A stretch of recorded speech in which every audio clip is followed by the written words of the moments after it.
జ్ఞానుడైన దేవునికి మహిమ కలుగునుగాక. ప్రియ స్నేహితులందరికీ దివ్య వాక్యోదయం. ఈనాటి పాఠ్యభాగము మత్తయి సువార్త 2:1.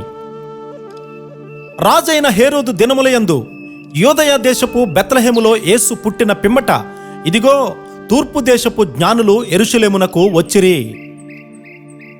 సత్యాన్వేషణ కొరకు ఏ ప్రదేశానికైనా వెళ్ళడానికి జ్ఞానులు సిద్ధపడ్డారు. సత్యాన్ని తెలుసుకోవడానికి ప్రతి జ్ఞాని కూడా ప్రయాణం చేస్తాడు. యేసుక్రీస్తు వారు రక్షకుడని మనందరికీ తెలుసు. అయితే మనలో ఎంతమంది ఆయనను చూశాము, ఆరాధించాము, చూడడానికి ప్రయాణం చేశాము?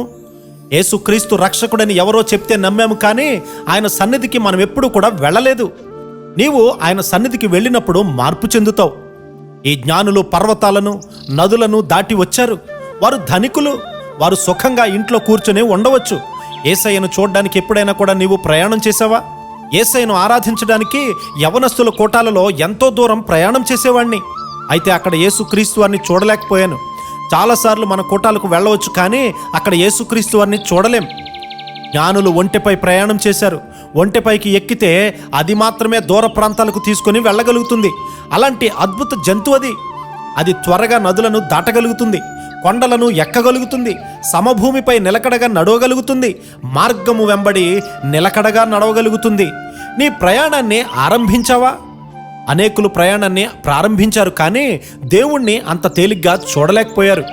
అగస్టీన్ గారు చిన్న వయసులోనే భక్తుడవడానికి ఇష్టపడలేదు.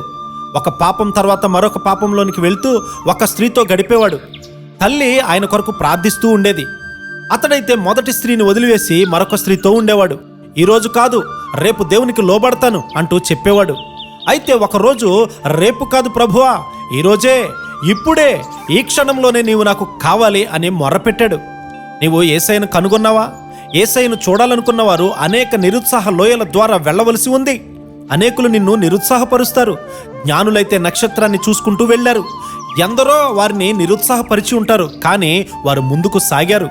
నీ హృదయంలో నక్షత్రం ఉద్భవించిందా? నీవు ఆయనను సందర్శించావని నీ పిల్లలకు చెప్పగలుగుతావా? నేను ఆయనను వెదికి ఆయనలో సర్వ సంపద గుప్తమై ఉన్నట్లు కనుగొన్నాను. నేను ఆయనను కలుసుకున్నప్పటి నుండి ఆయన నన్ను కాపాడుతూ ఉన్నాడు. నిన్నును ఆయన కాపాడే కృపాధన్యత ఆయనే మనకు అనుగ్రహించునుగాక. ఆమేన్.